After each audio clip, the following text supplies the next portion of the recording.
everyone. Welcome to the Social Justice Institute at UBC. My name is Kate Mayburton. I'm a PhD student here in GRSJ, and I'm very happy to see so many of you come out today.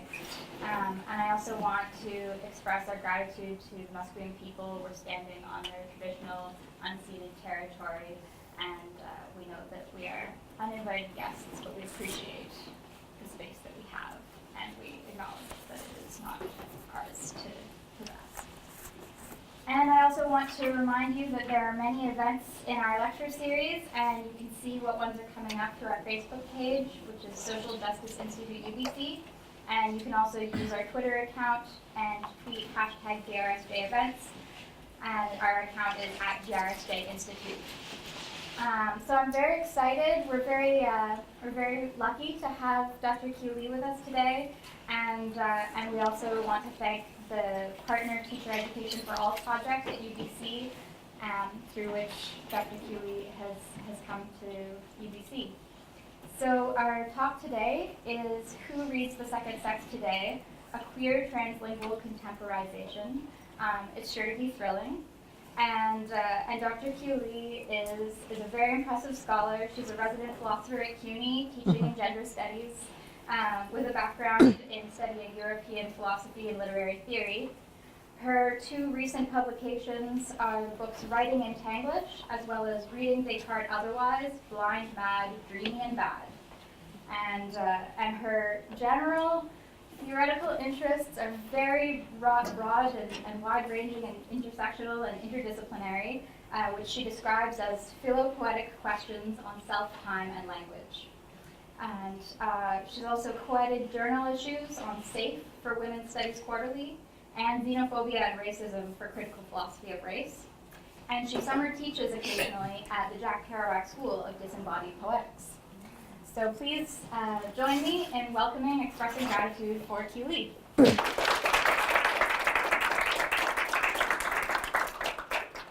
Thank you very much all for your attendance and attention. And thank you, Kate, for this lovely introduction. Can you hear me okay at the back? Okay, great.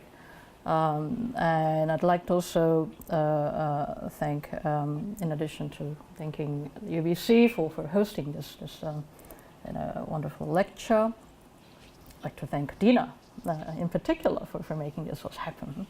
So I was told that we have about 1 hour to do this session. And also this will be followed by a more in-depth kind of graduate seminar in relation to the discussion today we have. And also today we have a mix of the students who will be taking, will be doing the follow-up discussion, mix of the students and those who are coming in for just 1 hour. So what I thought I would do is to do a fairly kind of outline-ish kind of presentation of the idea of this talk, instead of giving a long lecture on this. That's why I was using PowerPoint, so that we can also have time for quick discussion before we finish the session. Then the second session will be a more in-depth discussion around what I present today. So I will give a presentation for about 40 minutes, and it will have, I hope, time for question and answer with the audience. So any immediate questions you want to raise, feel free to do so at that point. And also for those who are staying a bit longer, then knowing that there will be another opportunity to really detail our conversation. So I'm just curious, who has read The Second Sex? Oh, so so this is the right group. I mean, this is a kind of, it's like a, I wouldn't say it's the feminist Bible, that would be misleading, but analogically I might be able to say it's one of the feminist Bible-ish text, right? Right? It's a very classical, right? And also one might even say seminal, like with a bit of a counter pun intended there.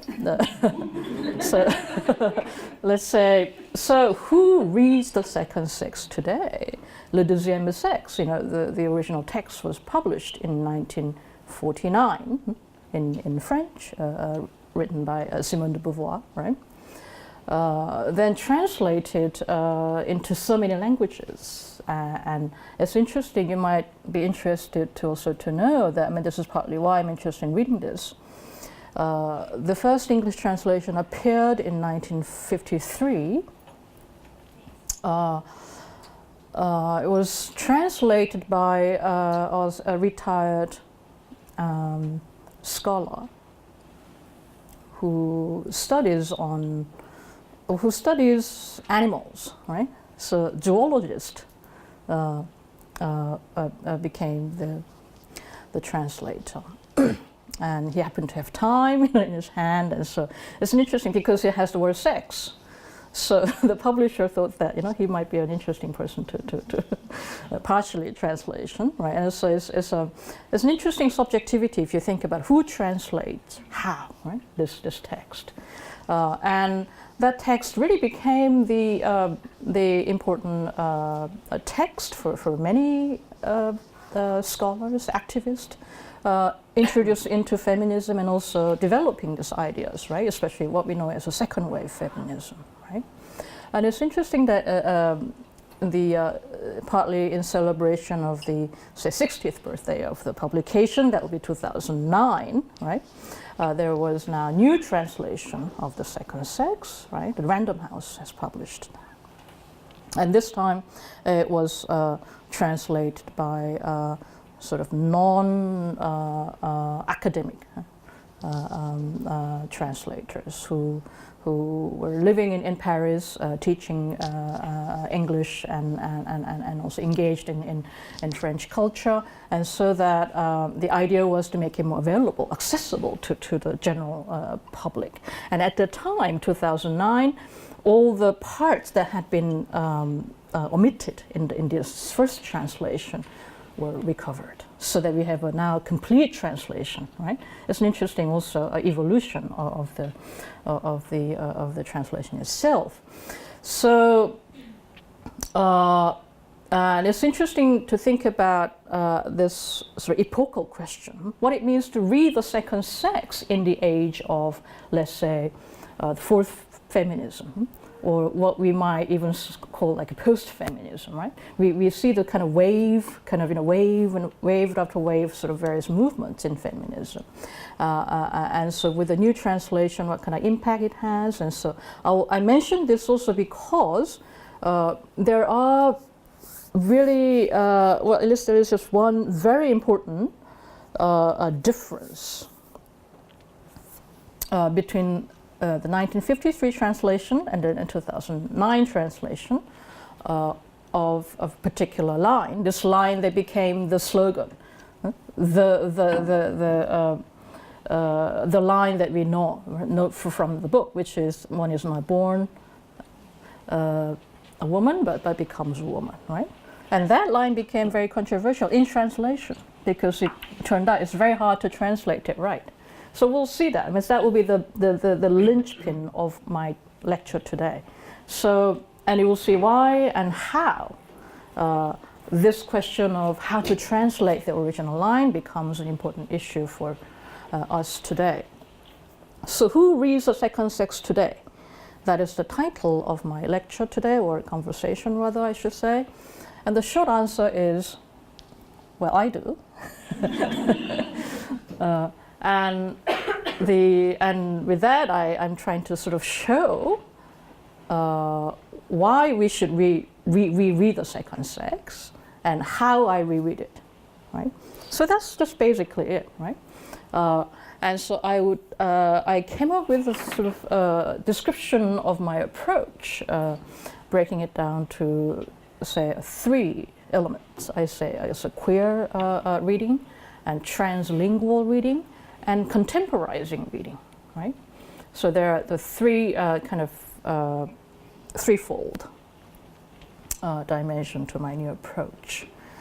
I say new approach, but not a new text, but like a different way of approaching the original and old text. So, the first question, why the second sex? And so I have three parts in my presentation, so this is the first part of my talk. As I just briefly mentioned, there is a kind of quasi or semi-biblical reiteration of the second sex, as well as interest in the text. So that although not many of us will read her text at this point, but she does not remain, let's say, secondary to the tradition of feminism.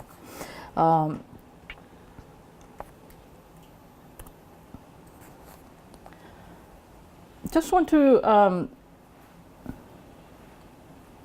give you a quick, a little personal introduction, if you don't mind, like why am I doing this? So, as I said, I'm also interested in thinking about contemporizing social political issues by drawing on classical text. So my first and last academic book on Descartes, as you can see, is called Reading Descartes Otherwise. Right? So, you know, in the age of, say, post-Cartesian or postmodern, right, thinking and writing, I'm trying to see how and why we should also go, if you like, go look at Descartes again. Right? So the idea is to do, let's say, give the text a second look, right? So this is has been my mode, right? And so for that, my own interest in revisiting Descartes was to reevaluate those the moments of otherness in Descartes, right? If those of you have seen or read like Meditations, you see it like a madman and blind person and a dreamer and the evil genius, all these figures, right, end up being somehow roped into the figuration of the rational person, the rational subject. And so my attempt was to revitalize those elements as a way to rethink and question what we take to be a modern tradition. The claim here that I'm trying to make is to say, well, Cartesian subject is not as simple as some tradition cast it.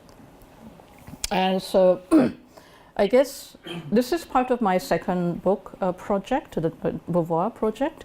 And I think, I said I'm saying something similar in terms of structure, right?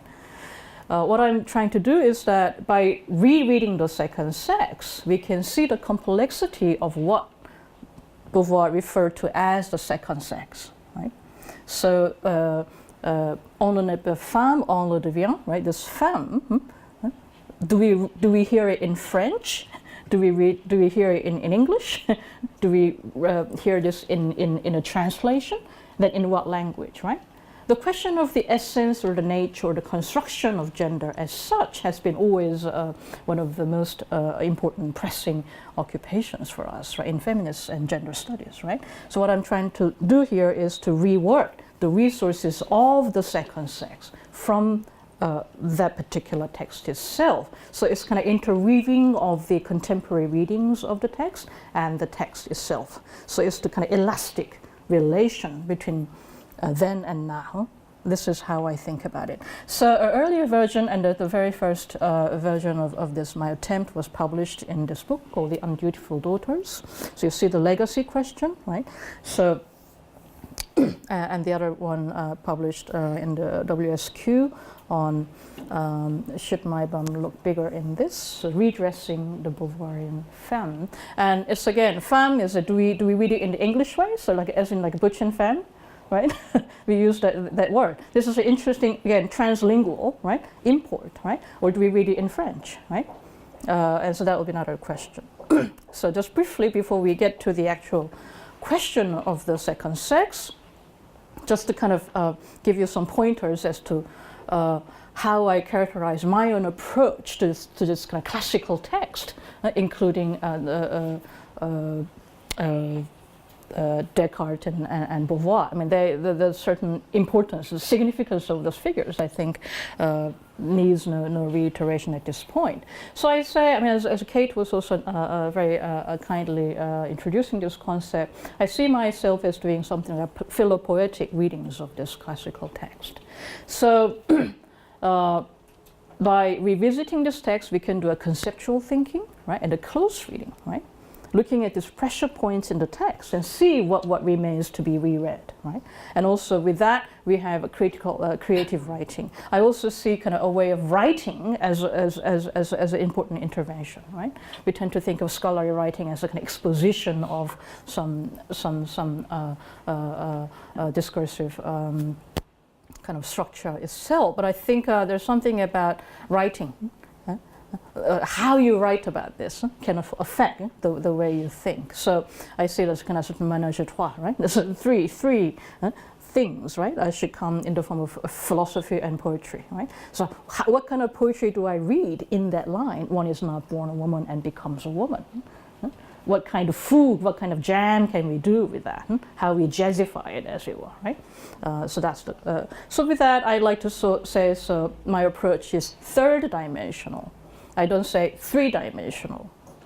Third dimensional as in there is always another dimension to things, right? So, I mean, this is what I discussed in the Undutiful Daughter, you know, that the contribution to that book. So when I say third dimensional, let's say, you know, on naît, pas femme, on devient, on, you know, in this case, right? It's written in a particular language, that would be French, right? In a particular context, right?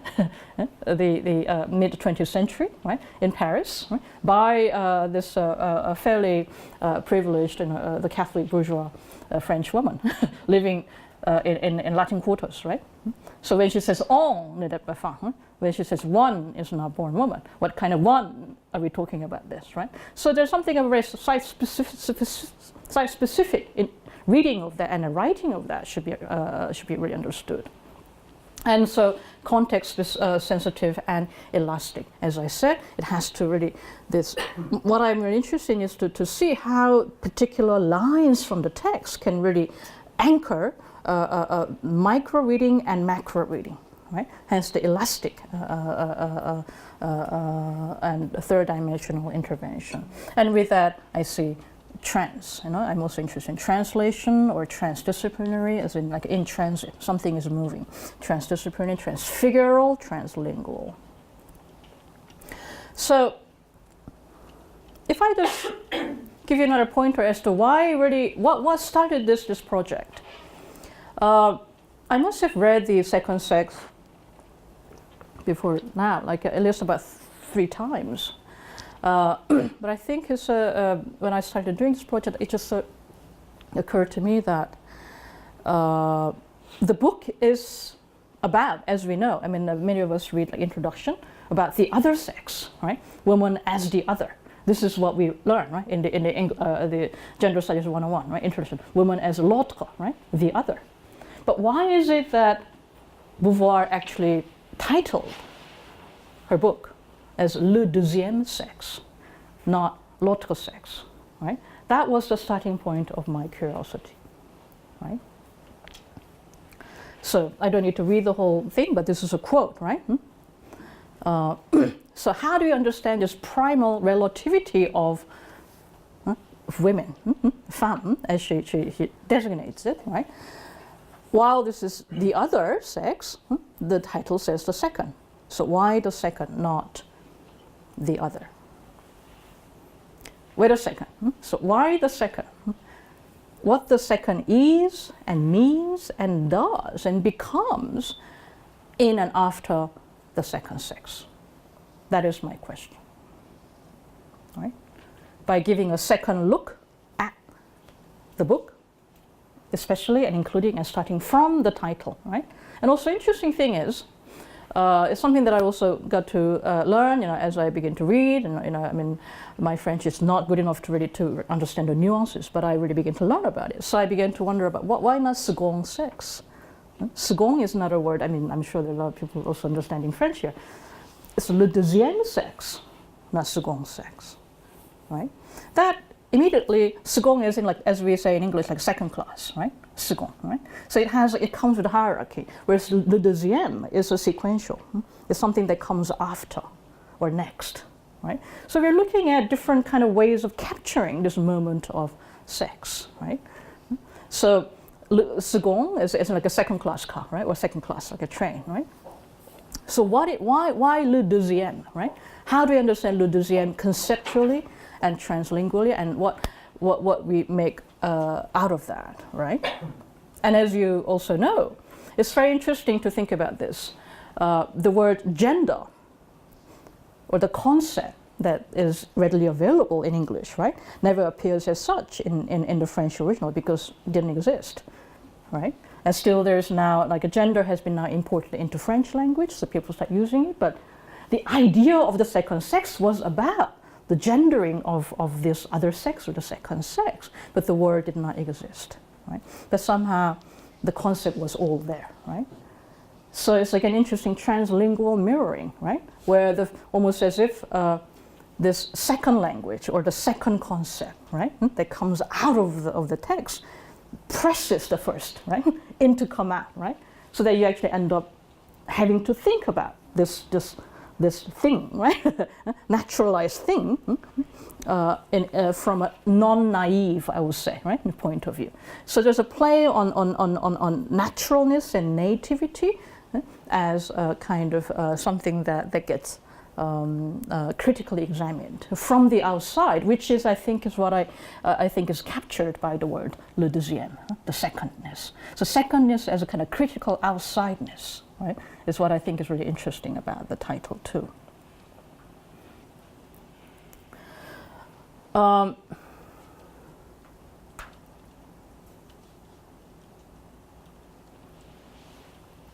think it might be helpful for me to read a little bit before I show you some quick pointers there. One is not born woman, but becomes one. The second sex becomes the second sex. It's the time. That one, the single song. What is this moment, right? How can we read this momentum? Where would be the second life of the second sex? What could be the second sex of the third world? For instance, it's the time to read the second sex again, the third time. The guiding question we should keep asking is not so much what gender or sex or sexuality is, but rather what it relates to, right? As we talked about earlier here, right? How does it relate? More specifically, how it melts into the sequence of a sexuation. So let's see. What I'm trying to say here is that the second, as we'll hear now, is not to be simply interchangeably used or understood, like, the same as the other. There's something else that's going on. So what if, this is my suggestion, what if we think of or rethink the second not just as secondary?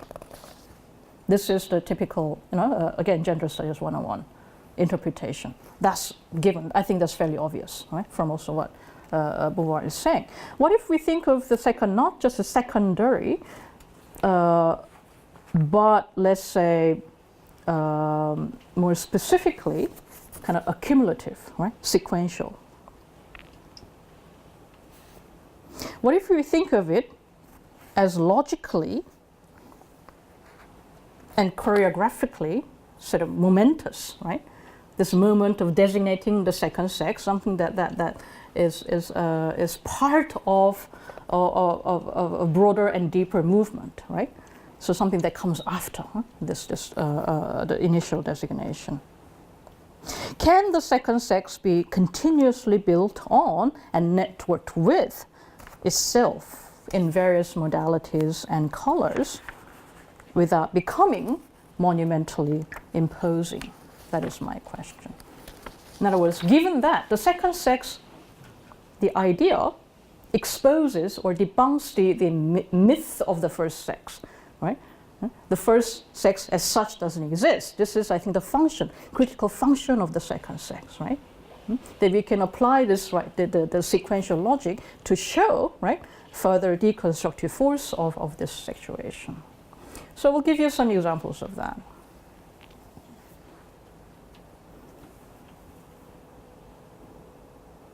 This is a typical kind of quote that we see, right? Not every female human being is necessarily a woman. She must take part in mysterious and endangered reality known as femininity.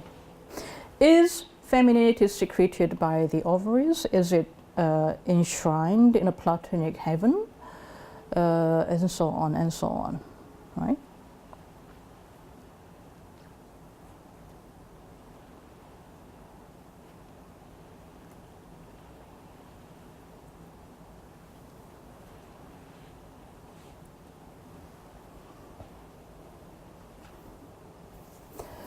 So here the idea is this. We can think of the second of second sex as we typically do, as a secondary position or the second position, right? That which is not first. Affinity between woman and the element as primal as sexuality itself, right? And so there is something about the second sex that is as primal as the first sex that doesn't exist as such, right?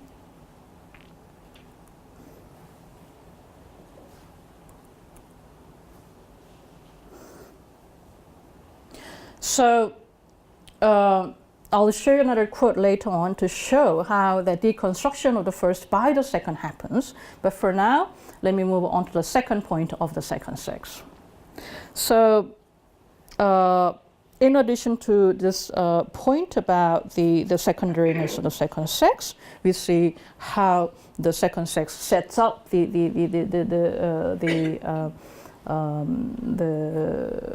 order of ordering of sexual, if you like, thinking. It's the first sex and the second sex. So this is what we saw last time, earlier.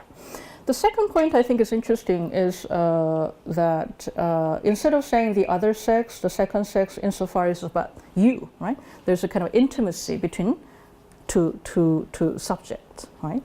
It's what she calls complicity, right? So if you think about the second as what? As a second person, right? That brings out a different dynamic, right? In the relationship. Refusing to be simply the other, refusing complicity with man, would mean renouncing all the advantages an alliance with a superior caste confers on them. The man who sets the woman up as an other will thus find in her a deep complicity, and so on, right? And this is also why Beauvoir says the liberation of women is structurally very, very difficult because of the interpersonal interweaving of this. It's a phenomenological conundrum, right? One and the other is not like this, but it's interwoven, right? And it's the second person comes in. When I'm in a sexualized, erotic, embodied relationship with the other, right? It's not just the other, it's you, right? That is the question, right? And so I found a very curious quote here. I'm still thinking about this. I think I used this quote for my second sex, a second skin, the paper, for the fashion issue for the WSQ, the nude, the photo that I was showing. So this is and it's a very curious quote from the second sex. let me just read. I think it sort of complicates the one and the other relationship again. A man can reveal to her the existence for itself of her flesh, but not what it is for another. It is only when her fingers caress a woman's body, whose fingers in turn caress her body, that the miracle of the mirror takes place. What's interesting about this quote is that she's playing on the difference between the other and another, right? And also the heterosexuality and the homoerotic or homosexual relationship, right? And so one and the other, right? It could be l'autre or une autre or un autre, right? This sort of relationship is not only that of alterity, but also kind of certain twinship, right? In kind of this lesbian chapter is very problematic. It's very one of the most complex chapters where this the othering of the other, right, becomes it's not very simple, right? It's not gendered as such, right? But anyways, this is something that we can discuss. I just kind of gave a bit of a funny example of that. So nothing compares to you, such an Idol O'Connor song, and allegedly Miley Cyrus, is it? She was like mimicking this. Nothing compares to you, right? And this kind of the moments of crying became a kind of symbol of that, the affective connection to the other. And I think in terms of the kind of the sexuality and eros question, the second person question, I think it becomes really important. So, I mean, one might as well, go. I mean, I think there's also theory about like, well, then, if we apply this Beauvoir's idea of eros, then only lesbian sex is authentic sex. Or love. Right? I mean, this is kind of a very weird kind of direction that we can take, right? Because of the complexity, right? of the one and the other hetero relationship, right? This is what we just saw, right? So it's another and the other. This is what we see also in irregularized, this problems, right? How to do with this homo and hetero, right? And what interests me is like how you think about one, the other, or another, right? Insofar as another comes from some kind of the other, the logic of the l'autre, right? Something to bear in mind. And so, in a sense, like what I just talked about is really a kind of an example of this logic that really interests me. So, one is not born woman but becomes a woman, right? The logic of becoming is the logic of sequence, right? The one is not born, but rather becomes a woman, and this is the first 1953 translation, and the second translation is one becomes woman. Now, as you can see, the difference is what? In A, right? What a difference can A make is what you can see in this example. There was a whole conference about this difference, right? And you can see why this became an issue. Is it just some idealistic, also kind of sort of textual quibble, right? Quarrels between scholars? I don't think so. There's something about this capturing of those two different modes, very, very interesting, right? And why is there this problem in the first place? As you can see from the French, on ne naît pas femme. It's not une femme, right? There is no article, right? As in, I mean, this is something I also learned. This is also kind of idiomatic expression. It's like born carpenter, right? Like a born professor, right? This is kind of how they say it, like naître femme, like it's like a born woman, right? Right? So in that sense. But when you're trying to translate that, when we're trying to do that into English, right? We're forced to what? To use an article. Otherwise, it becomes grammatically incorrect, right?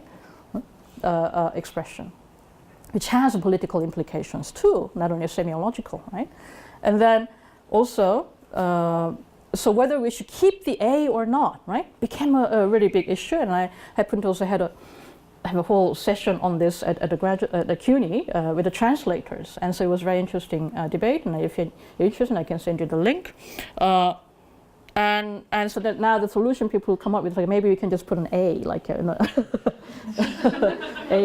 right? So a diplomatic solution, but it doesn't solve the problem, right? And also that really got me to think about, like, actually the translation and translingual issue. If you break down every word, again, this is how I got to, and I wrote my PhD on Descartes and Derrida. So my French is a kind of already deconstructive. It's like, I have never learned proper French. It's like, and I will learn it through the kind of, the complex detour. But it's fascinating to think about. On ne naît pas femme, on le devient. On ne naît pas. So on, I told you, right? On is what kind of on are we talking about? So we say one. But one, as you can see, can really, it's a euphemism. It's impersonalizing euphemism, right? It could be you, he, she, they, we, all of that, right? So one, again, right, brings up this issue. Is it one as opposed to one another, or one another, or one the other, right? That's another question. And when you say born, in English, it's already a state, being born, right?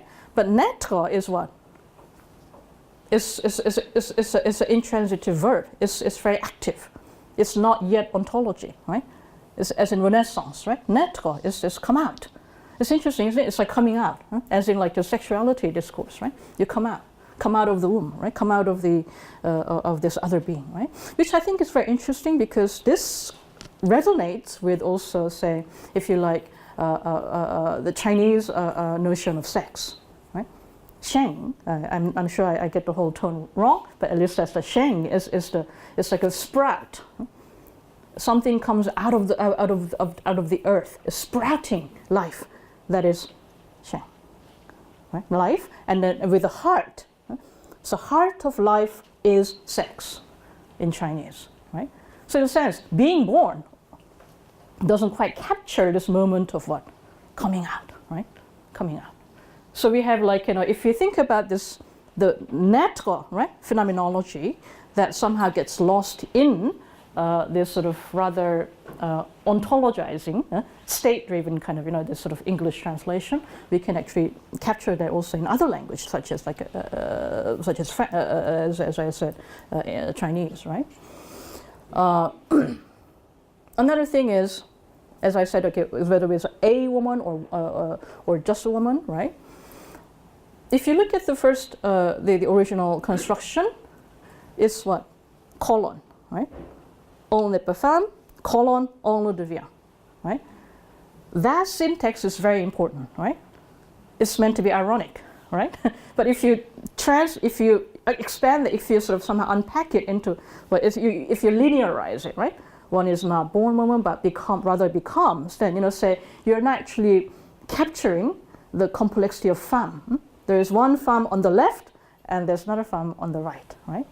And they're like in almost like a mirror relationship. That's the colon, what the colon does. Syntactically, it's really poetic. It says so much, right? But if you somehow unpack it in a linear way in English, it sort of loses that. Another thing, on le devient, not la, right? Right? It becomes it, right? Le, right? On le devient, right? So you can see why there is a kind of debate on it. It's not just a woman, right? It's the thing, it's that thing, the thingy, right? The femme thingy, you become that, right? Then it can be also, but then is Beauvoir actually sort of reiterating sort of the non-individuated objectification of women, right? That would be a problem too, right? But the formulation itself, right, shows this problem, the irony of it. Another thing, devient, how do we understand devenir, right? Devenir. It's an achievement, right? Becoming, okay, well, the coffee becomes cold, right? But when I became a professor, I didn't become professor just because the coffee got gone cold. I worked very hard to become professor, right? So becoming is a work, right? Devenir, right? Is work, right? So that idea of becoming is also kind of lost a little bit when you pair that into being and becoming, right? And so we have to really look into very closely those sort of the details. If you look at it, the original text actually still has some just really important elements that really that withstand, if you like, the test of time, but the test of translation. I'm not saying the translations are incomplete or inadequate. I mean, that's a different conversation, and that's a structural problem or a question. What I'm saying is that the formulation itself engendered, right, different interpretations, including another moment of inspiration for me. In addition to the why the second rather than the other, that was the kind of reading question. I got really interested in really unpacking the second more deeply because I gave a talk on this in Italy a few years ago. Because I wanted to learn like different languages, how they actually translate that, and what kind of questions can we also approach from this translingual lens, right? It's about, like I say, what if we think about transnational feminism from translingual point of view, right? Or transcultural point of view? That was sort of my question. In Italy, the student came up to me, a PhD student, who said, this is so interesting because I'm an activist. I work with a lot of transgender community members there. And we're using this as a slogan for our activism, right? So one is not born woman but becomes woman can be literalized, right, in their context, right? So you can transgendering the notion of one, or becoming, right? And so the whole, the second wave sort of feminist sort of way of thinking about the gender as social construction, right? It's there, it works. But I think there's something more than that, right? In this sort of idea of becoming and beginning, right? And so, and I suggest my joke here is, well, I actually, one of the nude picture, the paper, the English, the autocorrection function, it just kept like doing a deviant. So it just had an A, and I sort of I didn't pay attention to this, so it just went through, and nobody caught it. Like, so actually it just became deviant, right? So in French, and so like I wrote, so I recorded it later on, but it was like because it's like automatic, right? Deviant, and because it looks like a deviant, and it sort of makes sense. Interesting because it's a deviant, right? Becomes something else. It's interesting, so I want to show you. So how the second logic, the logical becoming, becomes part of the serial subversion, right? And so this is just like a summary of what I just said. So by setting up the second of second sex from these 3 points of view, ordinal, primal, kind of that binary, and all this connection, and the contractual and convolution of the first-second relationship, and the sequential and serial subversive nature of that. We can see how this femme, as such, the ontology and the philopoetics, as it were, right, becomes singular and transitive, and transformative and transgenerative. I'll give you just a quick, as I promised earlier, passage from the book that does seem to support sort of my ironic reading, or reading of irony in the second sex, right? Some say that this is a quotation from the second sex, some say that having been created after Adam, she, the Eve, is evidently a secondary being. Others say, on the contrary, that Adam was only a rough draft, and that God succeeded in producing the human being in perfection when he created Eve, right?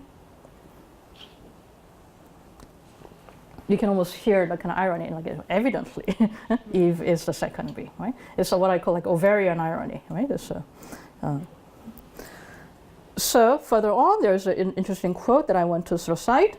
Evidently, indeed, the vexing woman question, which masculine arrogance so blindly engendered, turned into a quarrel between scholars and people.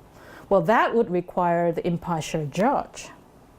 And this extraordinary passage in the second sex, an angel, neither man nor woman. But where shall we find one?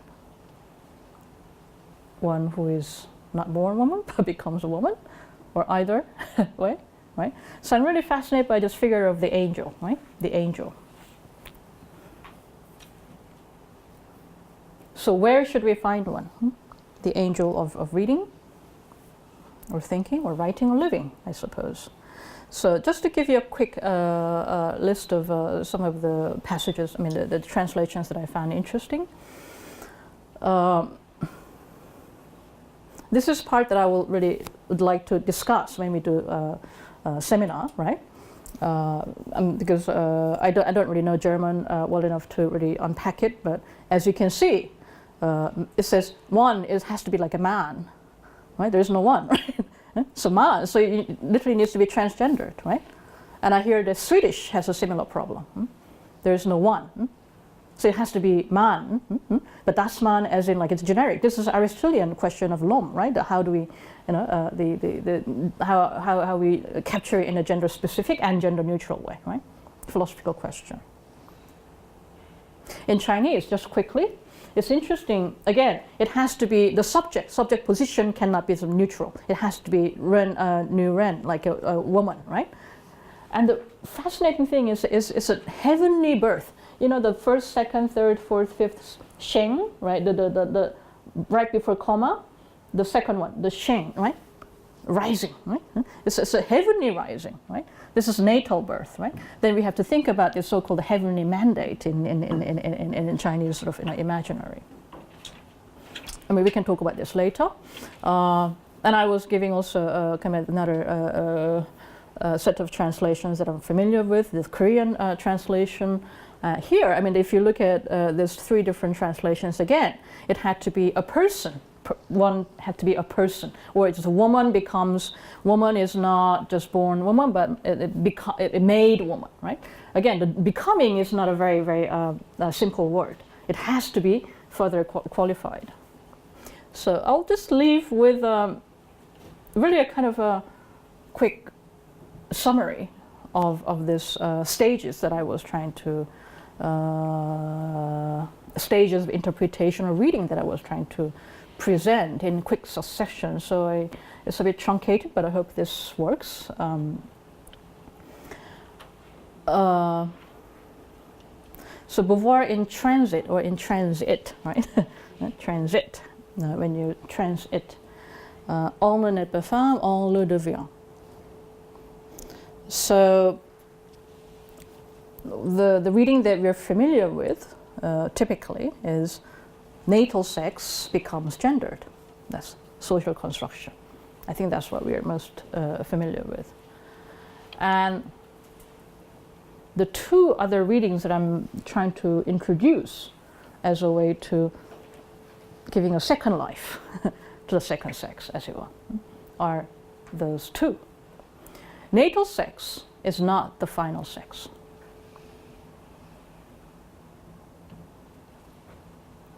And this is the idea also we can see materializing and practiced in gender revolution today, right? The transgender movements. So the idea of final sex, right? And from there I hear the sense of fatality, right? It's like a fate, as Beauvoir talks about, right? Biology as destiny, right? And so what I'm trying to do here is ultimately to locate the kind of this sort of certain sexual ontology or ontology, right? In this realm that is literally fluid, right? So the sex is neither natal nor fatal, right? Then how do we navigate this, the world of the second sex, right? With a third dimensional attention to it. We didn't get to read any specific passages, but I hope that this somehow gives you some idea of what I want to do and trying to sort of present with this text. So thank you very much.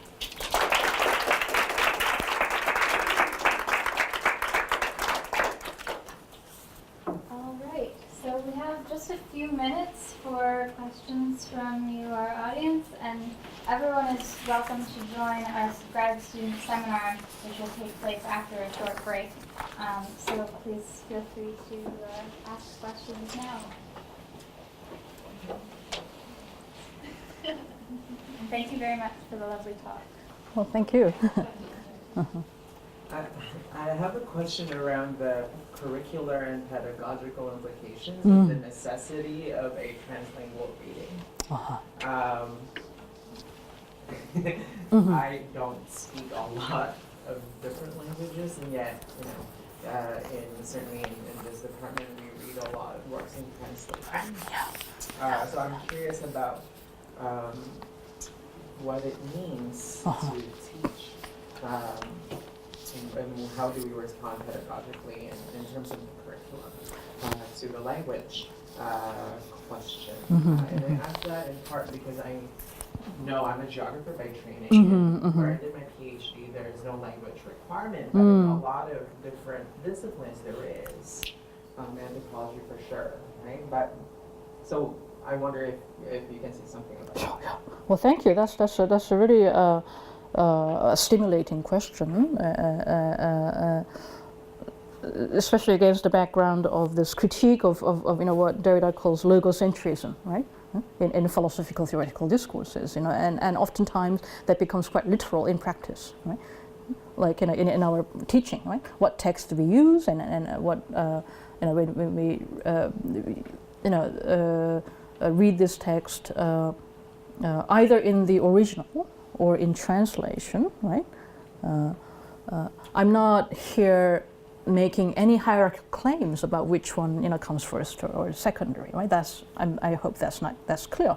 But what's interesting about this sort of literal linguistic and cultural and kind of the kind of codified multiplicity is that when we are approaching this text, we don't really think about this object as something that is constructed, right? Or coming from elsewhere, right?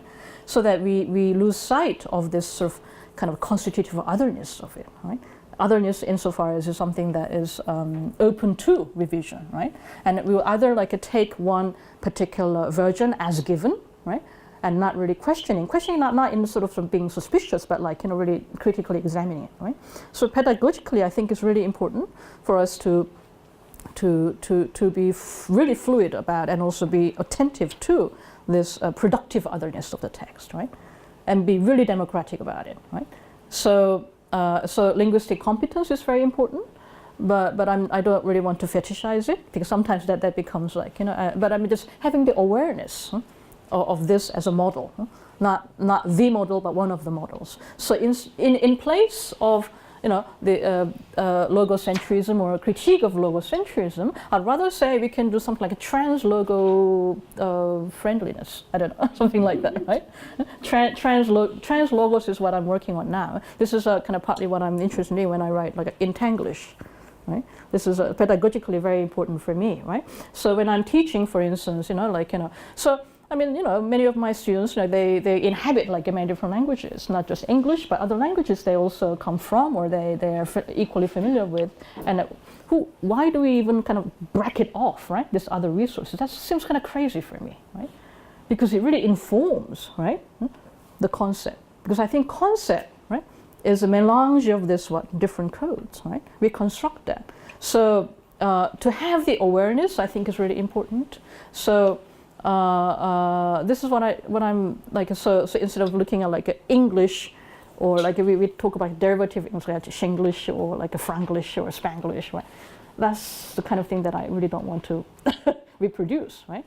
So rather we look at how, so for instance, how French itself, right, is evolving in relation to the other languages, right, that is engaging with it. So pedagogically, I think our meta objective, if you like, and awareness should be part of critical approach. I mean, it doesn't necessarily mean that we have to all like spend a lot of time like learning the language. That would be great, but I know life is short. But at least to have the awareness, I think, is important, right? And as a modesty, and also as a rigor, right? So to know that this is a context-driven, right? To know that this is not the Bible, right? Whatever the Bible is, but I mean, it's written in a particular context, and how we relate to that. What we need to learn is that transitory, if you like, literacy, right? Being able to compare. That's why I'm interested in the figure of the judge, the angel, right? Who can move between, right? This translinguistic kind of fluidity and literacy, right? So I really appreciate your question. I think it's really important, especially in philosophy. Just as a side kind of remark, we have like philosophy of language. I always think about it as somebody who really likes language. It's not language is, right? A philosophy of language. That's it. And many of the people who are practicing philosophy of language in a particular tradition, dominant tradition, they literally do not speak other languages. It's just English or whatever it is that they're working on, right? So that, I think, is a really huge blind spot that needs to be pedagogically somehow engaged. Thank you. Thank you. Mm-hmm. I just want to make an addition to the German translation, because there is a difference between man and man, with one N and two N's, and man as in like man. The gendered man is with two N's, so man with one N is like one or you. I see. Right, yeah. It's an interesting kind of overlap, isn't it? Like a man, so what do you hear when you say man, right? It's a context too, right? Right. Yeah, It's, yeah. So, but they're two different words. That's right, that's two different words, right? And also I think it's, so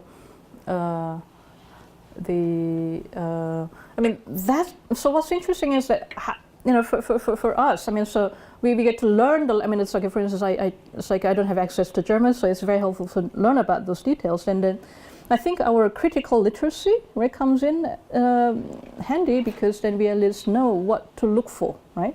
In that context, to see, to make the connection between this linguistic facts, right? And the theoretical implications of that, right?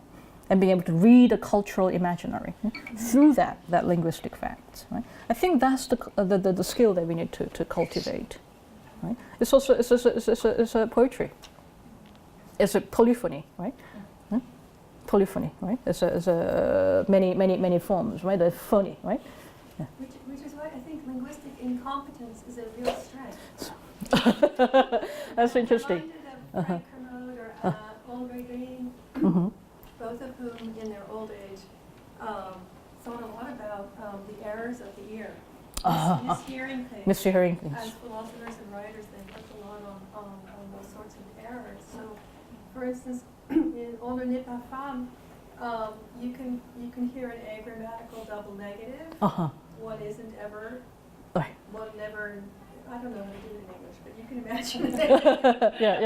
Yeah. Or, the on there is often used in a really aggressive public situation, like you want to get off the bus and people are blocking you, you shout, on this off. Right, It means someone is getting off. Getting off, Which means you, right? But it's very, very aggressive. So there's a lot of music here That's true, right. that we can hear. You can hear that. Not by being masters of the language, but by perhaps having traveled, or being in relationships with people who are in that language, even badly in the language. Yeah, it's interesting. It's a philopoetics of error, right? I mean, there's something about it. There's a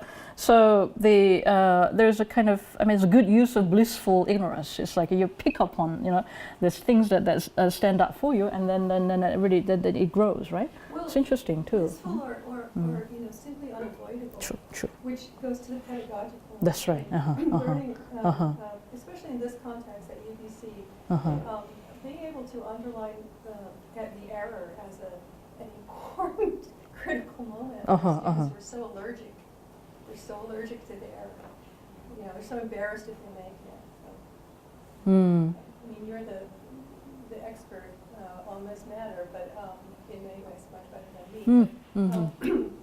I think it's hard for us to teach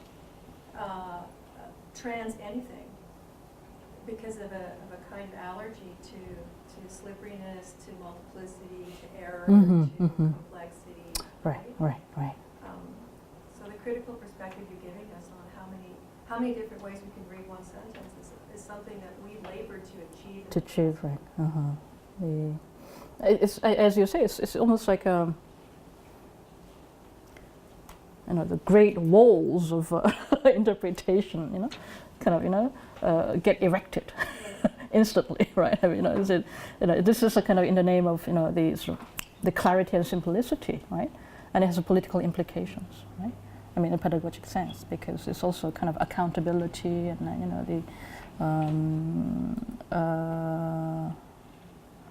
and I see that in classroom it's a struggle for both the instructors and the students, but I think what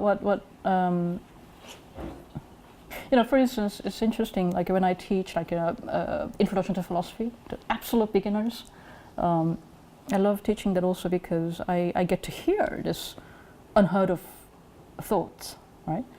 I mean, literally, for instance, when I was talking about Aristotle, right? And the minute I was talking about Aristotle, I didn't use the word pronoun, right? And somebody said, "Is she like?"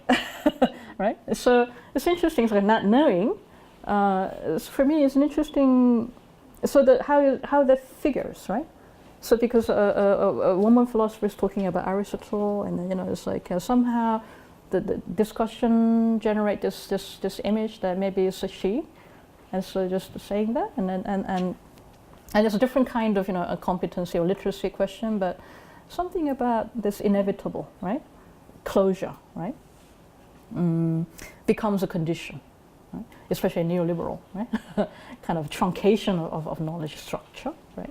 And the fragmentation of this sort of the body of knowledge. So for that reason too, I think the role of the facilitators, right, the teachers, instructors, I think is extremely important, right, to be able to channel that, right, this the affective relationship to fluidity or not knowing, right. It's true. I think there's almost like an allergic reaction to this sort of ambiguity, right? But this feel for ambiguity, I think, is the greatest asset for intellectual life. It's something that I really feel that we should really learn how to cultivate, because that's where life comes out, right? It's a sprouting, image, and also the multicultural, like a transcultural literacy. And I see it like especially in philosophy, that's just, it sounds Greek to them. Yeah. Any other question or comments? Or?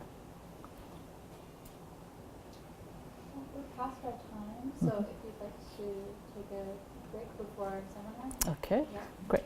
So, well, thank you very much. Okay, great.